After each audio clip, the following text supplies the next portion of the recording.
Our goal is to have people have positive experiences through the change so that the next change that has to happen in the church, it's easier for them to digest because they had a positive experience in the last one. If we just start changing things and ripping band-aids off and all of this chaos ensues and we just charge ahead, every change you make is going to be hard. It's okay to recognize where you're at and to be frustrated that you're not further along the timeline that you thought you would be. We have unmet expectations for ourselves, but I think knowing these stages of change can give you the strength that you need to ultimately be obedient to the Lord. Well, hey, everybody. Welcome to the Ministry Wives podcast. I'm Amy Peterson, and today we are talking about change. And I know most of us don't like it, we resist it and avoid it, but it comes anyway. And so, how are we going to deal? And especially in church life, how do we survive change in the church? And in your brain, I'm sure you're thinking of all the things that change. Music changes, staff changes, carpet changes. So, how do we handle those changes? And how can you help lead your church people through it in a healthy way? That is what we're diving in today. And I am so excited to have Darlene Dryer joining me. Welcome, Darlene. Hey, Amy, thanks so much for having me. I cannot wait to talk and discuss and reflect on the topic of change. We've all experienced it many times over, and sometimes, after reflecting on it, we wish we would have handled it a little bit differently. So let's Absolutely. let's dive in. Yeah, let's do that. Let's hit a pause in all of our lives, whatever change we're dealing with, and really see what the Lord would have for us in the midst of life that changes all the time and being able to walk well through it.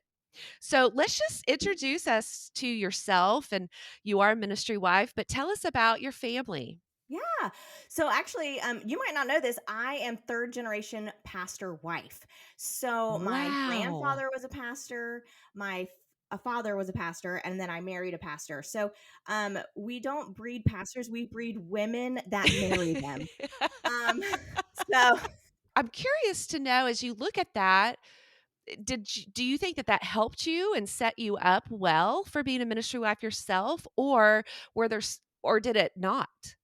Oh, of course, 100%. Did I think I was gonna marry a pastor? No. I married a man that was studying to be an engineer, and we were headed off to for him to get his doctorate degree at, North Carolina State, and so that was the direction we were going, but he was very involved in assisting with our youth group at the church, and he took the kids to youth camp.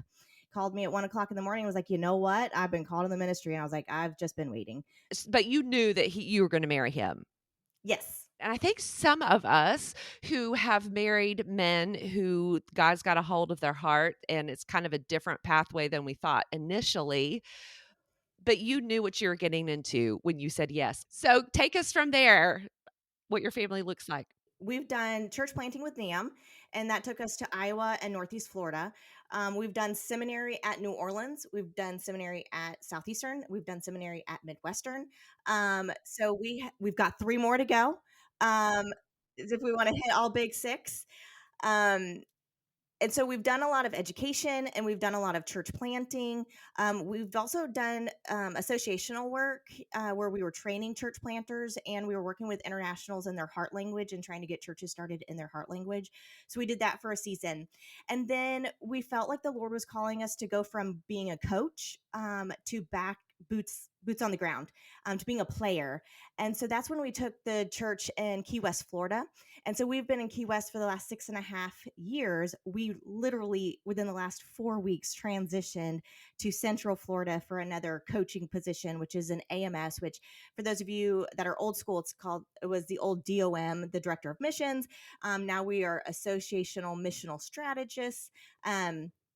And so we just transitioned into that. So I'm Wow. very familiar with change. You are. So within the 4 weeks you've moved. Yes, yes. As we're having this conversation today, you have really lived through it over the last, like over the last 6 weeks. Yes. So, well, welcome to your new home. Thank you. And, Thank you. and I mean, moving is hard, but we do it often. I just think of Sarah and Abraham, and at their age, how they just moved when they were older, moved all around, and so I'm just like, "Okay, Lord, wherever you lead, I go." Okay, so do you have kids? Oh, yeah. So I have 3 children, 3 daughters, 16, 14, and 12.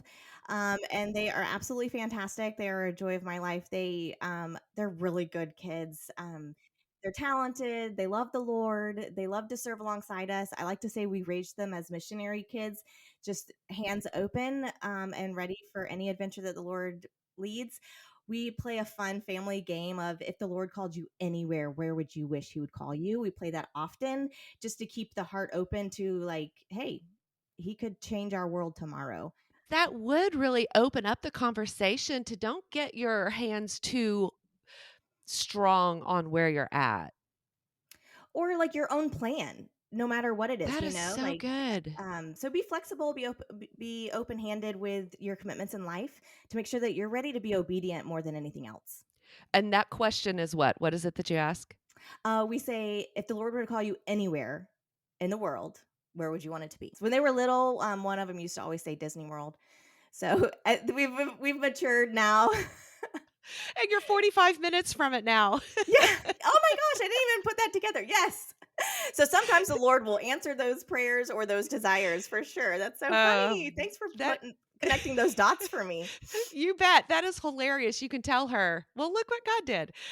Okay, so that is your family. You're now in Central Florida. You work with the AMSs. I work on a convention level for our state in Oklahoma and just absolutely love the partnership that we have with directors of missions or AMSs. And so I just think it's a great way to serve our state in bite-sized pieces. So I just love the fact that you are serving like that in Florida. Okay, so Darlene, I thought about listing off all that you did, but I wanted to give you the chance to kind of tell us where has God opened up ministry opportunities for you and what are you doing now? Okay, so currently I am a counselor for women. And I was in Key West, I was working with women that were experiencing trauma, um, recovering from different situations. Okay, so that's where I was. And now that I moved to Central Florida, I'm transitioning that to just being a counselor for pastors' wives and being open and available to them. Um, so the backstory on how that all came to be is, as a pastor's wife, as a person that's married into the ministry, how am I going to be the best helpmeet to my husband? And it became very relevant that I was spending a lot of time being the other woman in a counseling situation that my husband had to counsel.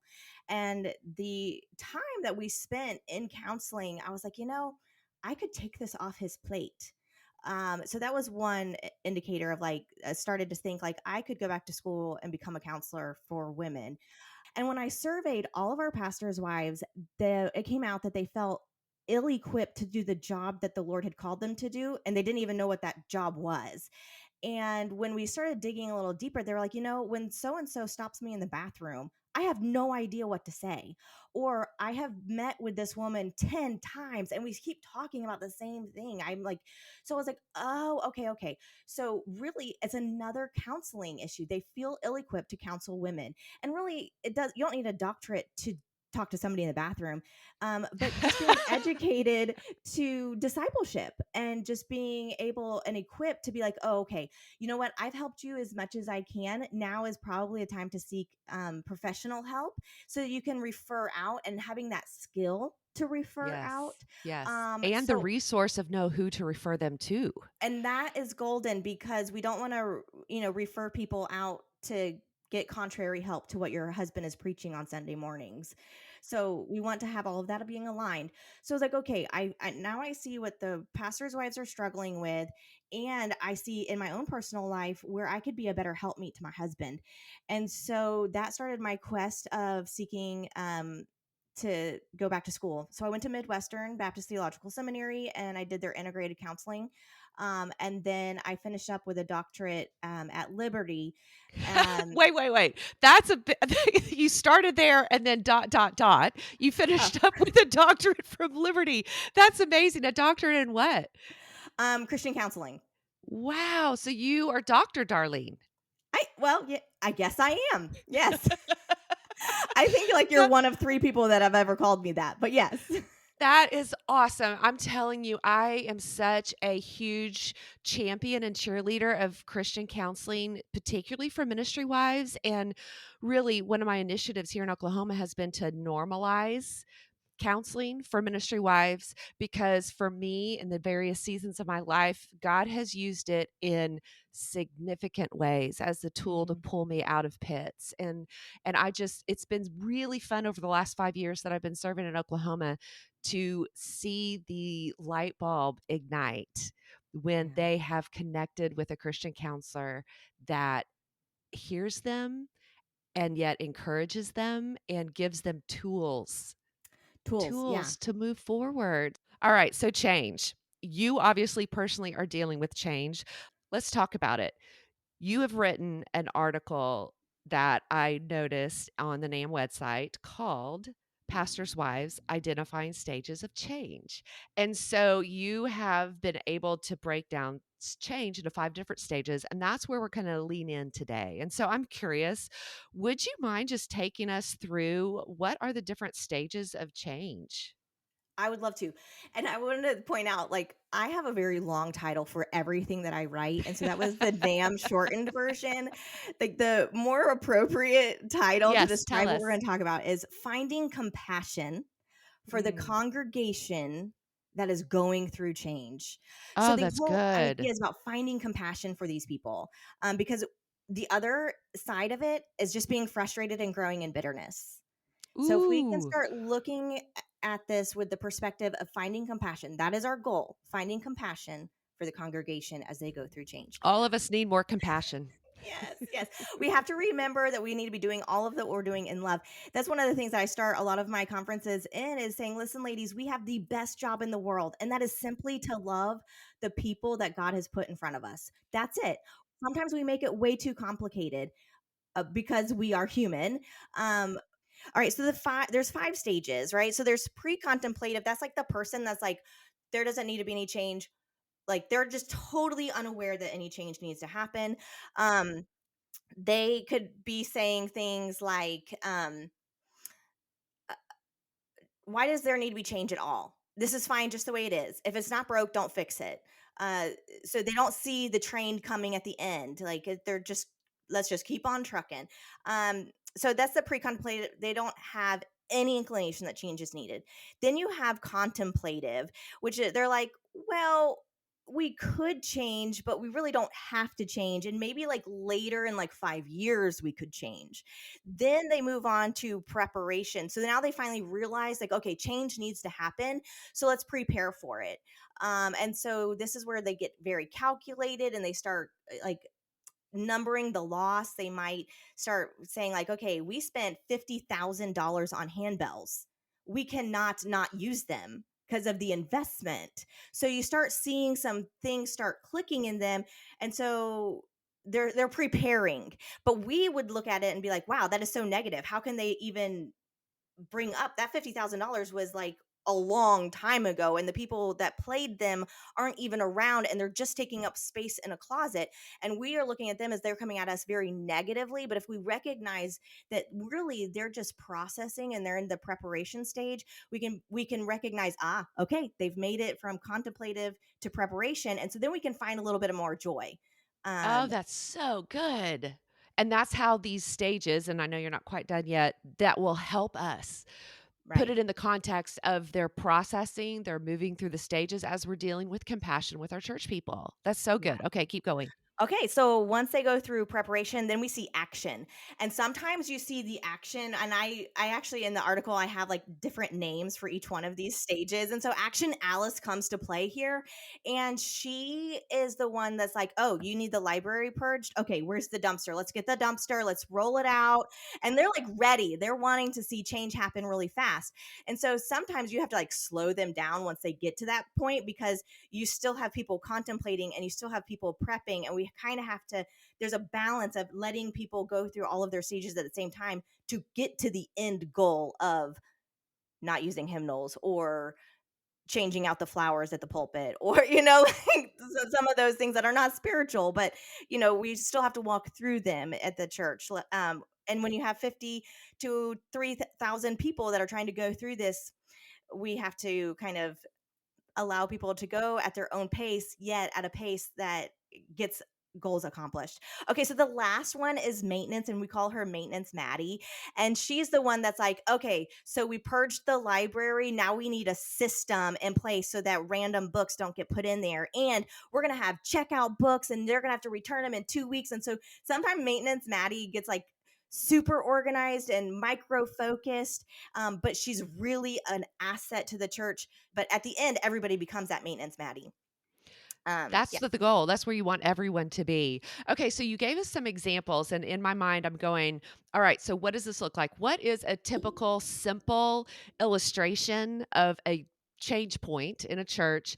And being able then to layer these different stages, an example of how it looks all the way through it. Does Yeah. that make Okay. sense? Yeah. Yeah. So let's say we're talking about the library, right? Okay. So the library hasn't been touched in years. It's just a room off to the side that kind of is used as a cry room for the church, and also maybe some financial meetings, right? So it's just a multi-purpose room. Yeah. The change now is the church is growing, and we need this room to be functional for multiple things other than toddlers pulling books off the shelf, and then it's a disaster zone. And so now we can't have meetings in here. Okay, so let's go through that. So the first person would be pessimist Peggy. The books are doing nothing wrong. Leave the books there. They're perfectly fine. And truth be told, they're just there. They're not hurting anybody. But there's other things. If we were in Key West, it would be moldy, termites. So we're causing, some health problems. So we just need a fresh start. Sometimes churches just need a fresh start. And when the broken window theory of when there's one broken window, then the next broken window, and then it starts multiplying. But if you fix that window, then all the other windows start getting fixed. So let's use that library as like, hey, this is the first place that we're going to start, and then other things will be easier. I also want to pause to say that our goal is to have people have positive experiences through the change, so that the next change that has to happen in the church, it's easier for them to digest because they had a positive experience in the last one. If we just start changing things and ripping band-aids off and all of this chaos ensues, and we just charge ahead, every change you make is going to be hard. Ooh, that is so true. I think that lands on people who are like, oh, yes, I'm living in it now. So you want to have your process and your method as patient, but Yes. yet very intentional. Yes. Sometimes my children are like, Mom, I can't believe you said that. But at the same time, I'm clear and I'm direct. Mm. But at the same time, I'm patient um, to a point. But then you have to encourage people to the next stage. Yeah. Okay, so let's talk about Peggy. Pessimist Peggy in the first stage, my initial reaction to her is, "Oh my gosh, she's so old and crudgy. Let's just get on with it. Can't you look beyond what used to be? We're trying to move everybody forward in this move and make the use of her space." That's my fleshly, lack of compassion response. In love, what should I say to her? Yeah. Okay. So a couple of things. Audrey Stewart, she is fantastic. She refers to, if old people didn't like change, then we would have a bunch of old cars in the parking lot. But we don't. They all drive new cars. So they're not opposed to change. They just need to be educated on the purpose, on how it's going to benefit them, how, the new modern stuff, how that's going to be positive. And so sometimes they just need to be educated. And so in this instance, we would take Peggy into the library, and we would show her what it looks like after a service, and say, okay, the toddlers are pulling all of the books off. And there's nowhere to have this meeting, that now after church we need to come in here to have the financial meeting, and it's total chaos. And so taking her physically into the space and explaining how it's going to be used and the direction for the future. So that would be something to do, to take her in. And so the next stage is Calculated Carol, and we see Calculated Carol, she has all of these what ifs. And so that's nice, because now we've moved. When they start asking the what if, we're like, okay, celebration time, because now they've moved past like we don't need change to now they're starting to contemplate. Okay, so now they're saying, well, what if Joanne comes back and her books that she donated aren't here? So we can start answering some of those questions, like, well, Joanne is off with the Lord now, you know, In heaven. in heaven. Um, and you know what? Joanne would not be pleased to see all of these books pulled down by the toddlers. The Her intention was to edify and to unify the body of Christ. And right now, the direction that the church is going is we need spaces for families. And so then they'll say, well, what if we just change the location? Then you could say, what location would be good for you? Obviously we're already out of all of the space, and so so you're working that through with her. And so then you start seeing her become the prepper Patty, where it's like, okay, so we are going to move. What day are we going to go through the books? So obviously we need to go through all of these books one by one. Yes, ma'am, Miss Patty, we are. So you've seen her now. She's Miss Patty, and she is prepping. And we see her start to open up the books, and we see her start looking at the termite holes. And now she has went and found a mask to put on because of all of the debris that is up. All of the allergies are going crazy, and now she's put a mask on. And so she starts going through that process of like, what I saw, and she probably would not articulate this, but you can see it. What she saw on the wall was memories of a time that was a good time for her.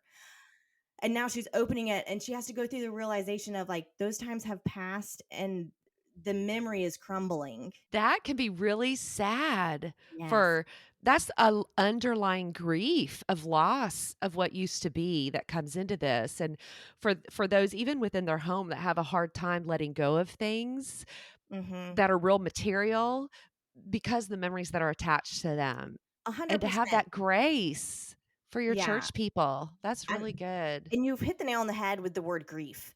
A lot of this preparation, Patty, um, there is a grief process that she has to go through before she can become action. And it's just like you and me as any woman, like it's January, we're going to have some fitness goals, right? And so like, you're looking at like, how am I going to work out next year? Like you're thinking that you're preparing right now for what January is going to look like. You're thinking like, oh, I'm going to go to the gym and I'm going to do all this other kind of stuff. But at the same time, you're grieving over that's an hour earlier I have to wake up in the morning, or what all did I just do to my body in the last 6 months that I have to like make up for now? Like, so we do this Exactly. on a very simple, Right. surface level thing that we do all the time. As we are prepping, there is a Mm. stage of grief that's involved in Mm. that. Yes. And it doesn't mean it's wrong, and that's what I think is can be graciously communicated. Even though you're feeling this way, let's just enter in and be sad with you about the change. It's not like this anymore, but yet look forward to what God can be doing through this in exciting ways. That's really Hmm. good. That's really interesting. Hmm. So now you have a prepper Patty who's ready for action. And now she's saying, trash the books. There's no reason to keep them. Let's paint the walls. Let's get new carpet in here. And now because you take the time, now she's like ready to just go forward with it. And she has caught the vision that your husband has been preaching for 7 years, you know? So just taking that time to walk through it with her. And now it doesn't happen in 30 seconds like I just described it. Takes months and it takes time, but she goes into that action phase, and then once she does the project, then she's like, all right, we need a system for donations. Like we can't just take all the donations from everybody's old libraries and stuff. So and then she becomes the protector of that project. So those are just the different stages, the 5 stages of change that we all go through. Sometimes they're fleeting moments, and sometimes they take months. But I want to also encourage you as a pastor's wife to realize your stages of change and the process that you go through them and when you do. So let me give you an That's example. good. We'll Yes, use please the do. library again, okay? So you're at home and you're at dinner and your husband's saying, that library has become a problem for church meetings, all this other kind of stuff. So we start saying, there's a problem here. I don't really know how to work it out. Then like the next month he's saying, I think we really need to make it a multi-purpose. So you're able to start saying like, well, there really is no need to change it. But now on month two, he's like, now you're starting to think, well, yeah, I guess we probably should change something. And then he's saying, now he has a vision. He's like, all right, the vision is multi-purpose. And so then you're like, okay, this is going to require me to go in. So now you become the prepper Patty, right? You're like, I'm going to have to go through these books. Like, I've just got a task. Like, so you get to like wrestle with like, oh, I don't want another task to do. But you get time to go through this. And he's like, do you have time in the next like 3 months to like work on this project? So then you get to say, yes. And then you get to like pray about it, be convicted by the Holy Spirit. And then you can say, yes, dear, I am totally ready for that task. And then you come into Action Alice. So you're already Action Alice when you have to deal with other people that are pessimist Peggy. So realizing that where you are in the line of change and where others are, because it could be very frustrating, be like, all we have to do is throw the books away. But we have to walk them through all of those stages to get to where you are. So this is what we would call the privilege of being the pastor's wife, because your privilege is knowing information long before. Your privilege is watching your husband pray over these changes, watching your husband have vision from the Lord for the church to what it can become, what you get to see behind the doors of how he loves and shepherds all of these sheep, whether they're biting him or pushing him, they're resisting change, but yet he is on his knees praying over them every single day, every morning, going to meet with coffee, visiting them in the hospital, checking on their kids while they're away at college. He is totally invested whether or not these people care where his heart is and how he's shepherding. We get that privilege. We see him, we see his heart, we see his service. So when he asks us to change the library, we're like, yeah, sure, we're in. That's a pastor wife privilege. We see all of the behind the scenes. So the people in the business meetings don't see that. Um, and so we have to be patient with them as they go through all of these stages without seeing the other side. And I think just came to my mind too, is that, you know, how patient is the Lord with us? He knows all of the things. He knows what our 10-year plan is, or what his plan is for us for 10 years. He sees all of that. And he's just asking us to simply be obedient, and how we resist him, and all those things. That is so good, and I love the fact that you brought the celebration and the joy in having the pastor wife privilege. I think that's so true because often we don't see it as the privilege, but it Mm, really is to come alongside what your husband's doing and what God is doing through him and be able to be a part of it and mhm, not just an extra to do. And I would just say for anyone's listening who's in the midst of doing something that your husband has asked you to do that you don't want to do, just lay it at the Lord's feet and ask him to give you the desire and the love and the passion for that. And also ask him to give you eyes to see these people who are putting clogs in the wheel of change for you, but to see it as the process that you have been able to be a part of for the life of your church. I think just knowing the parts of it, the stages and the process gives grace and allowance for everyone to walk through it. mhm, And so I think just with change within the church, that's one thing, but within your own life, I mean, moving like you've just done, we could initially think, oh gosh, pessimist Peggy with change. I don't want to move. I don't want to do this. I look at all the things that are going to be wrong. Look at what with our kids moving. How are we going to do this? And give yourself space to be there and to take it to the Lord, and then you'll have to pray about whether how much of that you really share with your husband because sometimes he doesn't need all those words.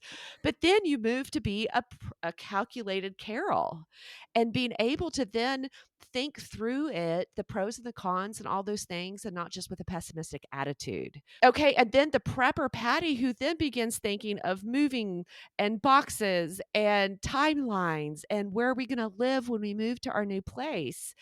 And then you go into the Action Alice who gets the thing done. You move your mhm, family from one place to the next. And then you're in the maintenance Maddie, and she's there for a little bit as far as your home front is done. But you then are stepping into, as a ministry wife, a whole new change of a new season, a new role, a new church people, and probably going through that whole thing again. Yeah. Does that exemplify the 5 stages of change that you just talked about? Yeah, and you just described the last 6 weeks of my life. Uh, it is great, yeah, and it's I think what has been helpful for me in this move is recognizing where I am at. Because there was times in this move where I was just like, all I've got to do is pack these boxes. Why can I not just pack these boxes? And then I had to realize I was like, because I'm still in preparing. My heart and my mind have not moved to action yet. And so now I've got to go back to the drawing board and get all those what ifs out of the way. And I need to reanalyze it. I need to spend more time in the word so that my heart can change before my actions can change. And so when if you find yourself not being able to put steps to the plan, like actually hands and feet going in that direction, you might need to do some more Bible study and ask some of those hard questions like, why am I having a hard time moving forward? And a lot of times you just haven't spent enough time with the Lord. And I can confess that I was there recently in the last, 6 to 12 weeks of the church that we were at, fantastic, absolutely loved them. They are our family. Um, the church that we came from, we walked through so much together in change that we became intimately related. And the strong bonds that I have with those congregation members are precious and dear. And then you get called away from that. And so, you start asking the like, why? Like, I mean, if God would have called us away 3 years ago, I would have been perfectly fine, but we went through the fire together, and now we're 6 years, 6.5 years on the other side, and it's just like it's beautiful and what like, it's just absolutely amazing, and then you don't understand all of it. So you become that pessimist Peggy of like, "I don't understand, why do we need to change? Like, this is absolutely beautiful what the Lord has given us." And we're starting to see fruit in people are getting saved, and my kids' friends are coming to the Lord, and, um you're seeing God move and you just don't understand.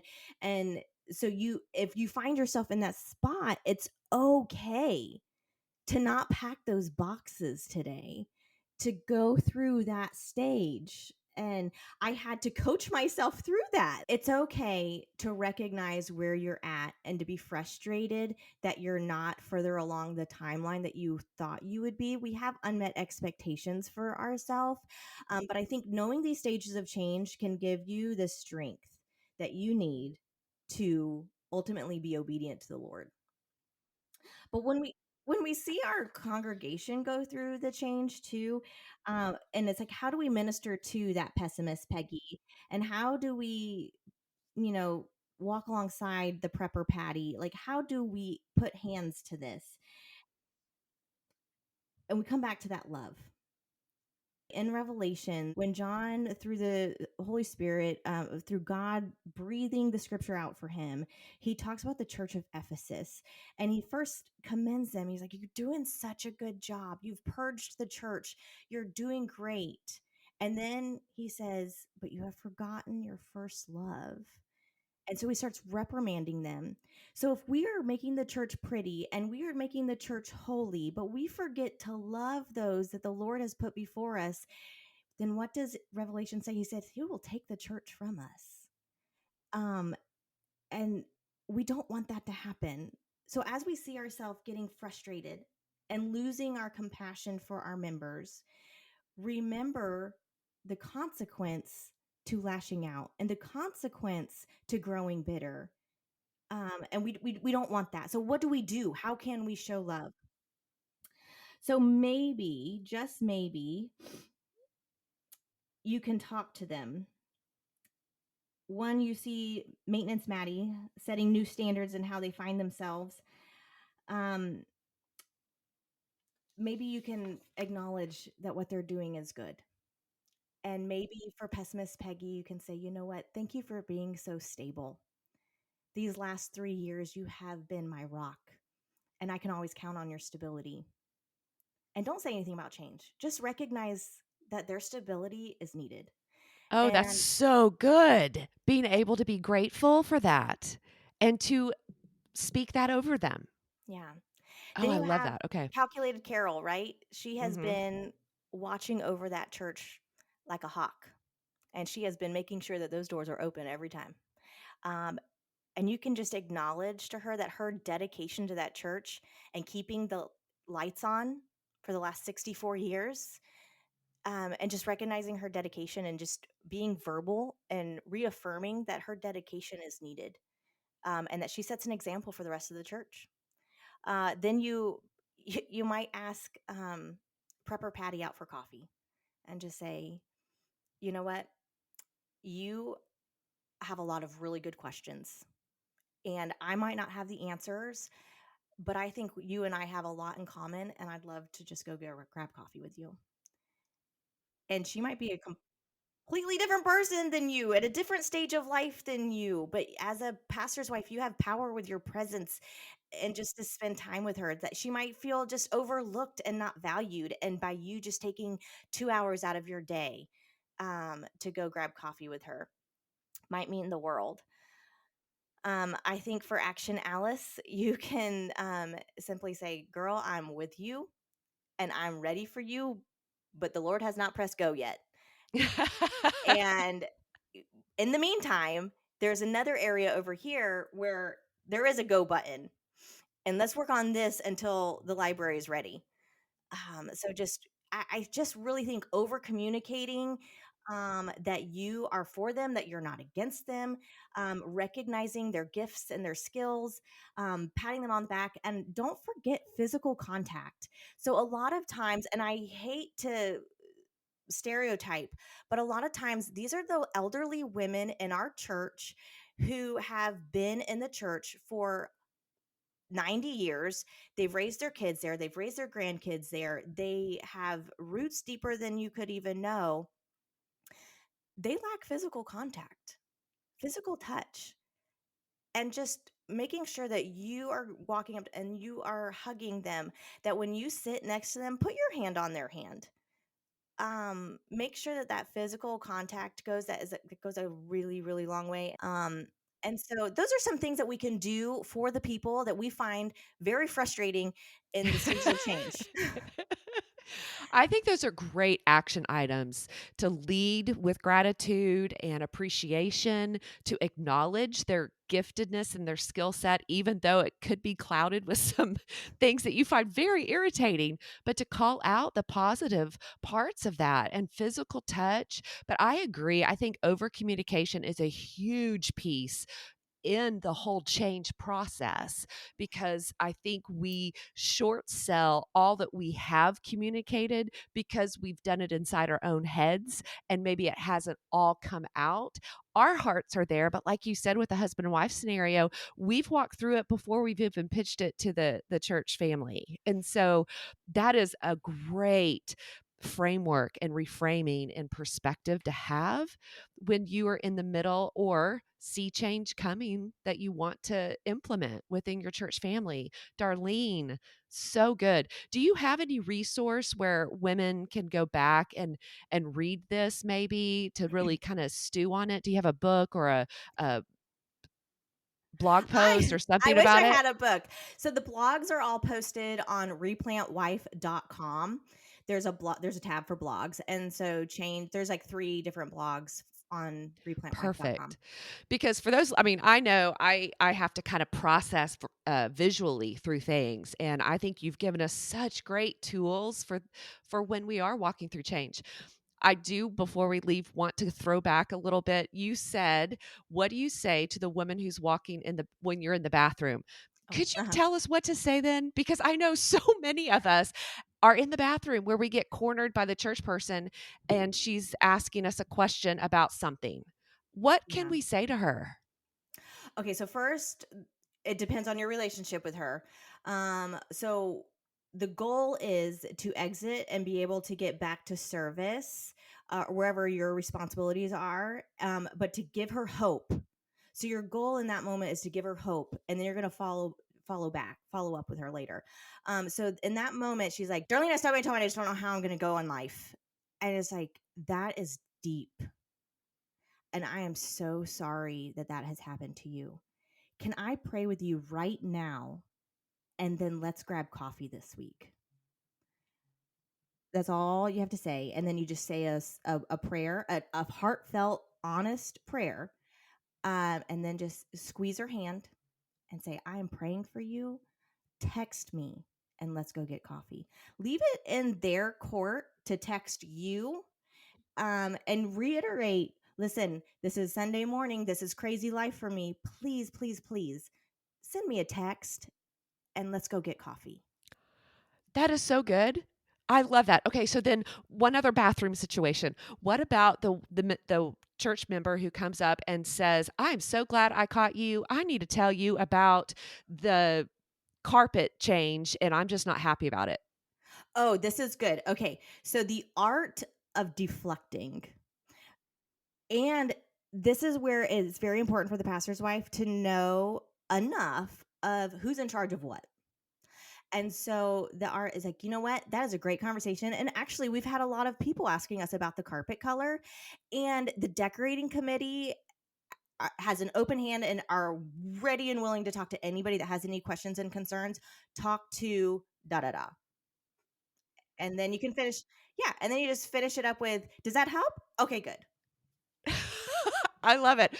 That is so good. I am someone who needs to have kind of the toolbox of quick quips in the moment because I will start just vomiting words and find myself in places in which I have no idea how I got there or how I'm going to get out. Oh, I'm an oversharer 100%. So these are tactics that I've had to learn just to save my own bacon. Of like, okay, you know what? I'm not on the decorating team. I should not be giving any information about the decorating. So make sure to refer them back to the decorating. Or my favorite one is like, hey, we're out of toilet paper. Great. Go find a deacon. Like That's awesome. That's just another thing. And we don't you have to fix it. We don't have to answer the question. And another thing that has helped me is just because they ask doesn't mean you have to jump into action.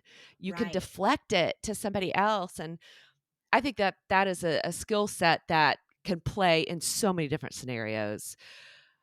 Darlene, this is really, but my brain is wrapping around this. And I think that all of us either have walked through change, are walking through change, or will be walking through change. And to begin understanding the different stages of change is going to be so helpful to give ourselves grace, to give our church people grace, to give ourselves compassion, to give our church people compassion, and allow the Lord in his timing and his pacing to redirect and move our hearts along the path in which he's called us to be. That's exactly true. We're all in it, about to go through it, or helping somebody else through it. And I just think I just keep coming back to, let's just do it in love. Like, let's just remember to, as we start getting frustrated, as we start losing the compassion, just remembering that we're doing this because we love these people. That is so true. And we sometimes have to be reminded of that. Yeah. So thank you so much, Darlene, for this conversation. And Ministry Wives, if you are listening, I just pray that it's been an encouragement for you to wrap your brain and heart around next steps, that you can move forward in love and obedience to the Lord and your church people. So thank you, Darlene, so much for being here. Oh, it was my honor and pleasure. Well, that wraps it up for today. I am so glad that you were here with me for this conversation in our 10-part series on finding your place. If it was helpful to you, or maybe you thought of a friend who would be encouraged by it while you're listening, please share it with them. You can also click follow on your favorite podcast platforms so that each episode will download automatically just for you every time one is released. Well, that's it. I look forward to seeing you back here next week on the Ministry Wives podcast, a production of the North American Mission Board.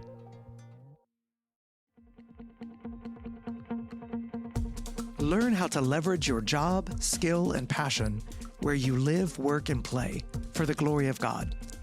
Leverage Your Life, 5 Kingdom Priorities is a 6-week small group Bible study that includes teaching videos from Send Network President Vance Pittman, a study book with group experiences, daily devotions, and leader helps, sermon prompts for a church-wide emphasis, and promotional resources. Best of all Leverage Your Life resources may be downloaded for free. Visit leverageyourlifestudy.com.